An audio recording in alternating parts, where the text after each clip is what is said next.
Hello friends, मैं आजाद sir आपका अपना यूट्यूब चैनल आर्ट्स बाय आजाद सर में स्वागत है। चलो दोस्तों, आज हम बात करते हैं अपने दूसरे वीडियो जिसमें हमने पहले वीडियो में आपको यात्रियों के नज़रिया के बारे में पढ़ाया था। आज हम बात कर रहे हैं यात्रियों के नज़रियों में कि एक अपरिचित समाज यानी संसार की समझ जो व्यक्ति था जिसका नाम था इब्न अल बरूनी। अल बरूनी जो भारत में आया था, निश्चित तौर पर उसके लिए भारत एक क्या था, अपरिचित समाज था। एक ऐसा समाज जहां पे वो बिल्कुल कुछ नहीं जानता था। और जब यहाँ पर आया था तो उसे हमने आपको पिछले वीडियो में बता रखा है, तीन चीजों की बाधाएं उत्पन्न हुई थी, अवरोध उत्पन्न हुआ था। पहली उसमें भाषा ही थी, क्योंकि वो संस्कृत जानता नहीं था और हिंदुस्तान में उस समय ब्राह्मणवादी प्रवृत्ति चल रही थी, तो निश्चित तौर पर भारत के लोग ज्यादातर संस्कृत ही बोलते थे और वो संस्कृत से बिल्कुल परिचित नहीं था। अरबी भाषा तो जानता था, हर हिब्रू जानता था, तुर्की जानता था, लेकिन इनसे नहीं था। तो निश्चित तौर पे उसके लिए एक ऐसा अनजाना समाज था जहां को बारे में वो जानता नहीं था और अब उसे जानना था। इसी के बारे में दोस्तों आज हम दूसरे लेक्चर में बात करने जा रहे हैं। ठीक है, चलिए यात्रियों के नजरिए में आज हम एक अपरिचित संसार को समझेंगे, समझने में बाधाएं और उन पर विजय। पहली बात है कि समझने में बाधाएं और उन पर विजय का मतलब क्या है। तो जब अल बरूनी भारत में आया तो उसे समझने में बहुत सारी चीजों की बाधाएं उत्पन्न हो रही थी, लेकिन फिर भी वो अपना कदम पीछे नहीं खींचा, उसने हिम्मत नहीं हारी। उसने अपनी बहुत ही एक हठीला प्रवृत्ति के माध्यम से उन चीजों पर विजय प्राप्त करने की कोशिश की। अर्थात जो जो बाधा उसको उत्पन्न हुआ उन बाधाओं को सीखने की कोशिश की, जानने की कोशिश की और तब जाकर के उसे समझने का प्रयास किया और फिर उस पर उन बाधाओं पर विजय हासिल किया। तो वही कह रहा है कि कैसे उनको क्या क्या बाधाएं आई। पहला, नंबर 1, यात्रियों ने भारतीय उपमहाद्वीप में जो भी देखा सामान्यता उसकी तुलना उन्होंने उन प्रथाओं से की जिनसे वे परिचित था। निश्चित तौर पे ऐसा ही होता है, ये कोई नई बात नहीं थी। मैं मान लीजिए आपको पढ़ा रहा हूं और हम आपको दिल्ली से पढ़ा रहे हैं, लेकिन किसी दिन हम यहां से दिल्ली से पंजाब चले जाएं और दिल्ली में जो चीज हमने देखा है वैसा ही चीज अगर पंजाब में कोई है जिसके बारे में मैं जान नहीं सकता हूं, तो उस चीज की तुलना दिल्ली में देखे हुए सामान से ही तो करूंगा। निश्चित तौर पे ऐसा ही तो होता है। भले वो हमें पता नहीं है कि पंजाब में वो क्या है या क्या नाम है या क्या चीज है, लेकिन वो दिख रहा है वैसा जैसा कि हमने दिल्ली में देखा था, तो हम उसकी तुलना यही कहेंगे कि दिल्ली में ये ऐसा था तो पंजाब में भी ये ऐसा है। ठीक उसी प्रकार अल बरूनी जब यहाँ पर आया तो उसने बहुत सारी चीजों को तो देखा नहीं था, लेकिन समझता तो था, लेकिन वैसा उसने अपने देश में देखा था, तो अपने देश से उसकी तुलना करने का प्रयास किया। फिर उसने अपनी किताबुल हिंद में लिखने की कोशिश की। तो देखिए, यात्रियों ने भारतीय उपमहाद्वीप में जो भी देखा सामान्य उसकी तुलना उन्होंने उन प्रथाओं से की जिनसे वह परिचित था। अक्सर यही होता भी है, जिस चीज से हम परिचित होते हैं उसी के बारे में हम क्या करते हैं, तुलना करते हैं। अल बरूनी को भारत में अनेक अवरोधों का सामना करना पड़ा, ये तो हम पहले ही होते हैं। जैसे अवरोध नंबर 1, भाषा के आधार पर संस्कृत से वो परिचित नहीं था और सबसे पहले उसकी मुलाकात संस्कृत से ही होती है और वो संस्कृत से परिचित नहीं था, तो समस्या निश्चित तौर पे उत्पन्न होना ही होना था। जैसे मैं अगर लंदन जाता हूं और मुझे इंग्लिश नहीं आता है, तो सबसे पहली समस्या तो हमारे लिए वहां का भाषा समझना ही इंग्लिश होगा। ठीक उसी प्रकार वो दूसरी भाषा का ज्ञान था उसके पास, लेकिन संस्कृत का नहीं था और यहाँ के अधिकांश लोग संस्कृत ही बोलते थे, तो पहली उसकी बाधा संस्कृत ही मिली, परिचित नहीं। संस्कृत फारसी और अरबी में काफी भिन्नता था, यानी जो संस्कृत भाषा थी वो अरबी और फारसी और अरबी से काफी अलग था, इसलिए उसे समझने में और दिक्कत आती थी। ठीक है, इससे अनुवाद में काफी कठिनाइयों का सामना करना पड़ा। पहली बात तो क्लियर हो गई। दूसरी बात, उसका अवरोध क्या हुआ, धार्मिक, यानी धर्म को लेकर के दूसरा अवरोध उसके सामने पैदा होता है। धार्मिक प्रवृत्ति को लेकर के भी पैदा होता है। इसी अवस्था में प्रथाओं से भी भिन्नता थी, दोनों ही देशों की स्थिति अलग अलग थी। ठीक, यानी दूसरी अवरोध क्या था, धार्मिक अवस्था और प्रथा, यानी यहाँ की धर्म भी अलग थी और प्रथा भी बिल्कुल अलग थी। कहाँ वो ठंडा प्रदेश से पहाड़ी क्षेत्रों से आया हुआ था भारत में, तो यहाँ की तो प्रथा अलग होगी ही होगी और धर्म भी यहाँ पर अलग था। इस्लाम से आया था, हिंदू धर्म के लोग यहाँ पर थे, तो ये दोनों चीजें उसके लिए समझ में क्या कर रहा था, कठिनाई पैदा कर रहा था। साथ ही साथ तीसरा अवरोध क्या था जी? तो अभिमान यानी अभिमान यहाँ के लोगों के अंदर बहुत था, जो दोनों ही देशों का अलग अलग था। हालांकि इतनी समस्या उत्पन्न होने के बावजूद भी अल बरूनी ब्राह्मणों द्वारा रचित किताबों पर आश्रित ही रहा। इतनी समस्या पैदा हुई, इसके बावजूद भी उसने ब्राह्मणों द्वारा जो किताबें लिखी गई थी उन्हीं किताबों पर वो क्या था? निर्भर था। और फिर उनसे वो पढ़ने की कोशिश भी किया। यहाँ पर रह करके संस्कृत सीखा और सीख करके भारत के बहुत सारे विद्वान बहुत सारे किताबों का अध्ययन करता है और तब उस अध्ययन के आधार पर एक किताब लिखता है जिसका नाम किताबुल हिंद होता है। उसने भारतीय समाज को समझने के लिए वेद, पुराण, भागवत गीता, पतंजलि,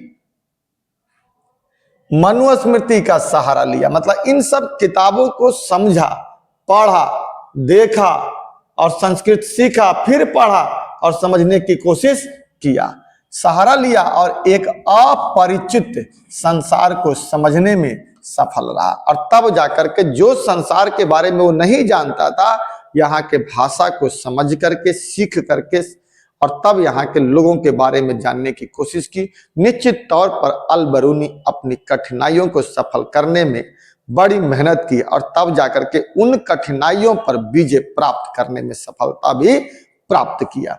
अब कहता है कि अल बरूनी का जाति व्यवस्था का विवरण। जब यहाँ पर आया, धीरे धीरे जानना शुरू किया, सीखना शुरू किया, समझना शुरू किया, तब देखा कि यहाँ के लोग जाति व्यवस्था में बहुत ज्यादा उलझे हुए हैं। यानी हिंदुस्तान में क्या चीज ज्यादा है? जाति व्यवस्था पूरी तरह से क्या है? हावी है। तब जाकर के अल बरूनी के अन्य समुदायों में प्रतिरूपों की खोज के माध्यम से जाति व्यवस्था को समझने और व्याख्या करने का उसने प्रयास किया। अल बरूनी ने फारस की जाति व्यवस्था एवं भारत की वर्ण व्यवस्था का तुलनात्मक अध्ययन किया। यानी भारत में जाति व्यवस्था और वर्ण व्यवस्था यहाँ पे ब्राह्मण, क्षत्रिय, वैश्य, शूद्र, ये पूरी तरह से हावी था। इन दोनों ही चीजों का तुलनात्मक अध्ययन किया। तुलनात्मक मतलब भारत की तुलना किससे किया? अरब देश फारस से किया। फारस की तुलना भारत से किया। किसका? तो यहाँ के समाज और यहाँ की प्रथा और यहाँ की वर्ण व्यवस्था के बारे में तुलना किया और तुलना करके और बताया कि यह भेदभाव केवल जो, हालांकि एक बात तो बिल्कुल सही था कि इसने कोई भी लिखा ना पक्षपात नहीं किया, जो देखा, सुना, समझा दोनों जगहों पे वो स्पष्ट लिखा। उसने कहा कि यह भेदभाव एक जगह पर नहीं है, भारत में ही केवल नहीं है, ऐसी व्यवस्था कमोबेश फारस में भी है। यानी भारत में जो जाति व्यवस्था और वर्ण व्यवस्था है यह केवल भारत में ही नहीं है। ये बात कौन कहता है? अल बरूनी कहता है। ऐसा ही कमोबेश फारस में भी है। इसलिए ये कहना कि भारत में पूरी तरह से जाति आधारित और वर्ण व्यवस्था था और फारस में नहीं था, ऐसा भी नहीं है। दोनों ही जगहों पर थोड़ी बहुत थी, कमोबेश स्थिति एक जैसा था। ठीक है। अल बरूनी ने बताया कि इस्लाम में सभी लोगों को समान माना जाता है। जाति व्यवस्था के संबंध में ब्राह्मणवादी व्यवस्था को मानने के बावजूद अल बरूनी ने अपवित्रता को स्वीकार किया। उसने कहा कि हर वह वस्त्र जो अपवित्र है वह पवित्र भी हो सकता है। जैसे भारत में वर्ण व्यवस्था में ऐसा था, शूद्रों को कोई अधिकार नहीं था, उन्हें अशुद्ध माना जाता था। इसलिए उसने कहा कि जो हर चीज जो अपवित्र है वो पवित्र भी हो सकता है। जैसे एग्जाम्पल देता है कि सूर्य हवा को स्वच्छ करता है और समुद्र में नमक पानी को गंदा होने से बचा देता है। ठीक इसी प्रकार अगर हम भी उन्हें कोशिश करें तो उस अशुद्ध को शुद्ध किया जा सकता है। अल बरूनी जाति व्यवस्था में समाहित अपवित्रता की अवधारणा को गलत मानता है। कहता है कि नहीं, ये तो गलत है क्योंकि इसको बेहतर किया भी जा सकता है। अल बरूनी का मानना था कि भारत में जाति व्यवस्था ब्राह्मणवादी व्यवस्था पर ही आधारित है और इन्हीं के द्वारा संचालित भी होती थी। अत्यजन यानी जो शूद्र थे के बारे में अल बरूनी बताता है कि ये सामाजिक प्रताड़ना यानी सामाजिक प्रताड़ना यानी समाज में इनकी बहुत नीच माना जाता था, का शिकार होते थे, फिर भी इन्हें आर्थिक तंत्र में यानी आर्थिक व्यवस्था में शामिल किया था। समाज में शामिल नहीं करते थे, लेकिन आर्थिक व्यवस्था में इन्हें शामिल किया जाता था, जो अत्यजन यानी शूद्र हुआ करते थे। अब चलिए, ये तो बताता है कौन? Ibn Battuta, sorry Al Biruni. अब बात करते हैं इब्न बतूता के बारे में। इब्न बतूता क्या देखा, क्या समझा और क्या चीज के बारे में लिखने की कोशिश, इसने भी अनजाने को जानने की कोशिश की। 14वीं शताब्दी में, ठीक है, कब आया था? वो 10वीं शताब्दी में आया था, ये 14वीं शताब्दी में इब्न बतूता भारत आया था। उस समय तक पूरा उपमहाद्वीप एक ऐसे वैश्विक संचार तंत्र का हिस्सा बन चुका था जो पूरब में चीन से लेकर के पश्चिम में उत्तर पश्चिम अफ्रीका और यूरोप तक फैला हुआ था। हालांकि इब्न बतूता स्वयं इन क्षेत्रों का भ्रमण किया था। इस दौरान वह पवित्र पूजा स्थल, विद्वान लोगों तथा शासकों के साथ भी समय बिताया, ताकि कई बार काजी के पद पर भी नियुक्त हुआ। ऐसी स्थिति में कई लोगों से मिलकर वह भारत को जानने की कोशिश भी कर रहा था। इस दौरान उसने भारत में कई सारी चीजें देखी, जिसका बड़ा हिस्सा विस्तार तरीके से वर्णन किया है। जो देखा उसे समझा और उसके बारे में बताया, जो आज हमको अपना इतिहास जानने में या समझने में या लिखने में उस समय इब्न बतूता के द्वारा लिखी गई किताब सहायक सिद्ध होती है, जिसमें उसने इब्न बतूता ने यहाँ के नारियल और पान, भारतीय यातायात तथा संचार प्रणाली के बारे में जानने का प्रयास किया। यानी भारत में पान के बारे में, नारियल के बारे में, संचार प्रणाली के बारे में, ठीक है, यातायात के बारे में जानने का प्रयास किया। और यही उसके लिए अनजाने को जानने की कोशिश थी। जिसके बारे में वो जानता नहीं था, उसको जानने का प्रयास कर रहा था। अब देखिए, नारियल तथा पान के बारे में वो क्या विवरण देता है और क्या समझाता है। कहता है कि नारियल जो यहाँ पे है ना, ऐसा ही हमारे यहाँ भी खजूर का पेड़ होता है, लेकिन दोनों में कुछ बेसिक अंतर है। उसी प्रकार जैसे कि वो कहता है कि हमारे यहाँ अंगूर होता है, लेकिन यहाँ पान का पत्ता होता है, जिसमें फल नहीं होता है, फिर भी लोग उससे क्या करते हैं? उपजाते हैं। तो इन दोनों की ही तुलना बड़ी ही विवरण तरीके से किया है, बेहतर खूबसूरत तरीके से किया है। इब्न बतूता ने अपनी पुस्तक रेहाला में भारतीय नारियल और पान का चित्रण किया है और बताता है कि वह बिल्कुल ही अलग तरह का फल है। इब्न बतूता नारियल का वर्णन कुछ इस प्रकार करता है, कहता है कि नारियल का वृक्ष सबसे अनोखा तथा प्रकृति में सबसे विस्मयकारी वृक्षों में से एक है। यह हूबहू खजूर के वृक्ष की तरह ही दिखता है, इनमें भी कोई अंतर नहीं। यानी भारत के नारियल की तुलना उसने किससे किया? तो यूरोप के खजूर के पेड़ से करने की कोशिश किया, ठीक है। सिवाय एक अपवाद के, कहता कि एक अपवाद तो है दोनों के अंदर। क्या एक अपवाद है जी? तो पहला, सिवाय एक अपवाद के, एक से काठफल प्राप्त होता, यानी कठफल यानी काठ वाली फल जो ऊपर से नारियल ढका रहता है, लकड़ी से होता है। तो दूसरे से खजूर नारियल के वृक्ष का फल मानव के लिए सिर के मेल खाता है। अब कहता है कि जो नारियल का जो फल था वो मानव के मस्तिष्क से तुलना करता है। कहता है कि जैसे मानव के मस्तिष्क में बाल होता है, उसी में उसके ऊपर वो खजा होता है, और उसकी भी 3 आंखें, 2 आंखें होती हैं, और मनुष्य के भी 2 आंखें होती है। मस्तिष्क से तुलना करता है, क्योंकि इसमें भी मानव की आंखें तथा एक मुख है और अंदर का भाग मस्तिष्क की तरह दिखता है और इससे जुड़ा रेशा बालों की तरह दिखाई देता है। वे इससे रस्सी बनाते हैं। इस प्रकार इब्न बतूता जो है नारियल का विवरण एक अनोखा फल के रूप में करता है। इस प्रकार पान के बारे में भी इसने विचित्र चित्रण प्रस्तुत किया।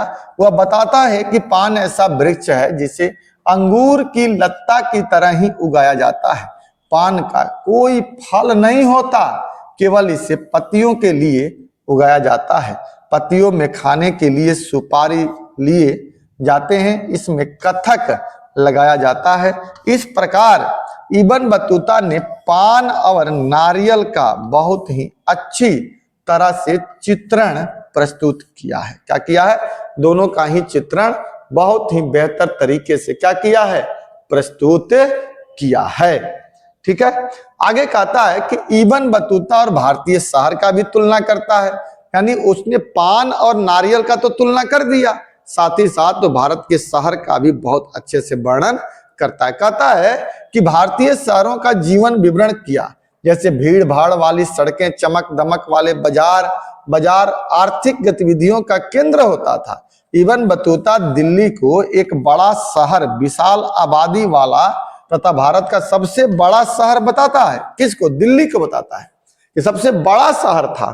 दौलताबाद के बारे में भी कहता है कि दौलताबाद भी एक बड़ा शहर था जो दिल्ली का चुनौती दे रहा था, मतलब दिल्ली की तरह ही वो भी बनने का प्रयास कर रहा था। वैसा बहुत बड़ा नहीं था, लेकिन दिल्ली के बाद दूसरा स्थान किसका था? दौलताबाद का ही था, जो दिल्ली की तरह बनने की प्रयास कर रहा था। इबन बतूता बताता है कि दिल्ली बाहर के चारों ओर बना प्राचीर दीवार अतुलनीय है, यानी चारों तरफ से जो दिल्ली दीवारों से घिरी हुई है अतुलनीय है, बहुत बेहतर है। शहर अपनी संपत्ति का एक बड़ा भाग गांव के अधिशेष से अधिग्रहण करता है, यानी कहता है कि गांव के ऊपर शहर निर्भर है, जो बहुत ही चीजों को गांव से प्राप्त करता है। ठीक है, वह बताता है कि यहाँ की मिट्टी काफी ज्यादा उपजाऊ होती थी, जिसके कारण किसान वर्ष में 2 बार फसल उगाते थे। इसलिए व्यापार और वाणिज्य का यह महत्वपूर्ण केंद्र था। भारतीय माल का अन्य देशों में काफी ज्यादा मांग थी, विशेषकर भारतीय सूती कपड़ा, महीन मखमल और रेशम जरी की महत्वपूर्ण मांग कहां होती थी? विदेशों में होती थी। इसकी जानकारी कौन देता है? इबन बतूता बताता है। ठीक है दोस्तों, आगे इबन बतूता के अनुसार महीन मखमल के कपड़े तो अमीर और धनाढ़ वर्ग के ही लोग पहनते थे, यानी ये कपड़े अमीर लोग ही पहना करते थे। अब देखिए, अब इसने किसके किसके बारे में बताया? नारियल और पान के बारे में बताया, संचार प्रणाली अभी नहीं, शहरों के बारे में बताया। अब तीसरी तुलना यहाँ पर उस संचार प्रणाली की कहेगा कि भारत में संचार की एक अनूठा प्रणाली थी जो काफी ही बेहतर तरीके से संचालित होती थी।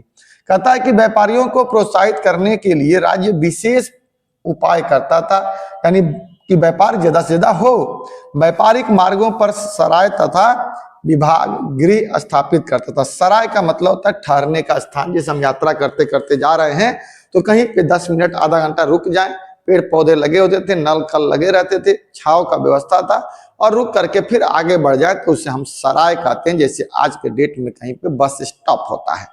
ठीक है, सराय तथा विभाग गृह स्थापित करता था। इबन बतूता यहाँ के डाक प्रणाली की कार्य कुशलता की प्रणाली का काफी ज्यादा तारीफ करता है कि यहाँ की डाक प्रणाली ना भारत में बहुत बेहतर थी और अनूठा प्रणाली बताता है। कहता है कि डाक प्रणाली इतनी कुशल थी कि जहां सिंध से दिल्ली की पैदल यात्रा 50 दिन में पूरे होते थे, वहीं इस कुशल प्रणाली से गुप्तचरों का संदेश सुल्तान तक मात्र 5 दिन में ही पहुंच जाता था। कितने दिन में भाई?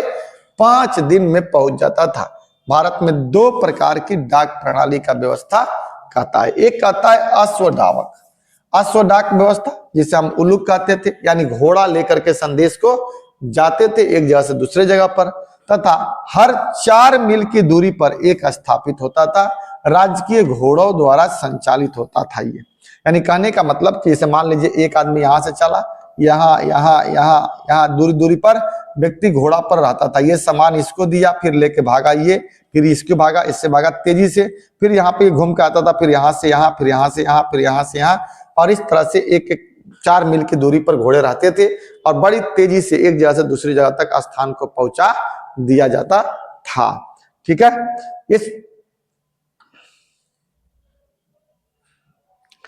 ठीक है। दूसरा था पैदल डाक व्यवस्था।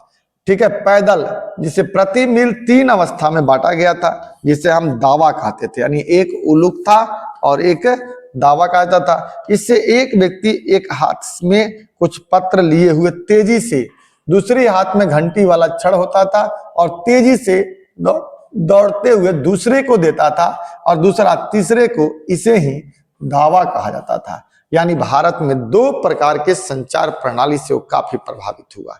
पहला पैदल चलने वाला जिसे दावा कहा गया, दूसरा घोड़े के माध्यम से जो चलते उसे उलूक कहा गया, जो संदेश बहुत ही जल्दी एक स्थान से दूसरे स्थान तक पहुंचा दिए थे। इस व्यवस्था का प्रयोग खास करके कहता है कि खुरासान से भारत में आम मंगाने के लिए किया जाता, मध्य एशिया से आम मंगाया जाता था। इस प्रकार उलूक और दावा दो महत्वपूर्ण डाक थी जिसके बारे में इब्न बतूता बताता है। तो अगर देखा जाए तो इब्न बतूता के बारे में इसमें हम समझे तो इब्न बतूता कहाँ का रहने वाला था? मोरक्को का रहने वाला था। मोरक्को में एक शहर था तंजियर, वहीं पर उसका जन्म हुआ था। ये मोरक्को अफ्रीका में पड़ता है।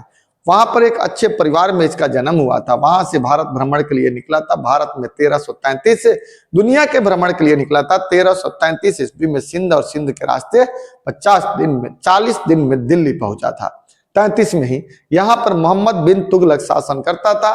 उससे के बारे में वो पहले ही बहुत कुछ सुन रखा था। उससे मुलाकात होती है, बातें होती है। मोहम्मद बिन तुगलक उसे काजी के पद पर नियुक्त कर देता है, लेकिन लंबे समय तक रहने के बाद दोनों के बीच में कुछ गलतफहमी होती है, जिसके कारण उसे कारागार में डाल दिया जाता है। लेकिन कारागार से निकला जाता है, फिर से गलतफहमी दूर होने के बाद निकल जाता है और 42 में उसे राजदूत बना करके चीन भेज दिया था। इस बीच दिल्ली में रह करके उसने जो देखा उसका विवरण किया। मुख्य रूप से उसने 3 चीजों के बारे में बताया। दिल्ली में नारियल और पान के बारे में बताता है, दूसरा यहाँ के शहर दिल्ली के बारे में बताता है, और तीसरा यहाँ के संचार प्रणाली के बारे में बताता है कि 2 तरह की संचार प्रणाली थी जो अनूठा थी। एक को पैदल जिसे धावा कहते थे, और दूसरा घोड़ा जिसे अश्व के माध्यम से होता था, उसे हम उलूक कहते थे। इस प्रकार इन सारी व्यवस्थाओं की जानकारी लेने के बाद रेहाल उसने अपनी किताब जो अरबी भाषा में लिखता है, जिसका नाम रेहाला होता है, और इसके बाद भारत के खूबसूरत चित्र को प्रस्तुत करता है।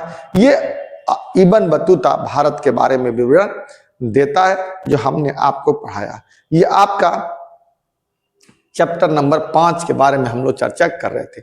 दोस्तों, निश्चित तौर पे आपको ये वीडियो अच्छी लगी होगी। अगर आपको ये वीडियो बहुत अच्छी लगी होगी तो आप इसे लाइक जरूर करिएगा, शेयर करिएगा, और सब्सक्राइब करना ना भूलिएगा। ठीक है दोस्तों, क्योंकि जो भी हम वीडियो बनाएंगे तो सबसे पहले आपके पास नोटिफिकेशन पहुंचेगा। जय हिंद, जय भारत।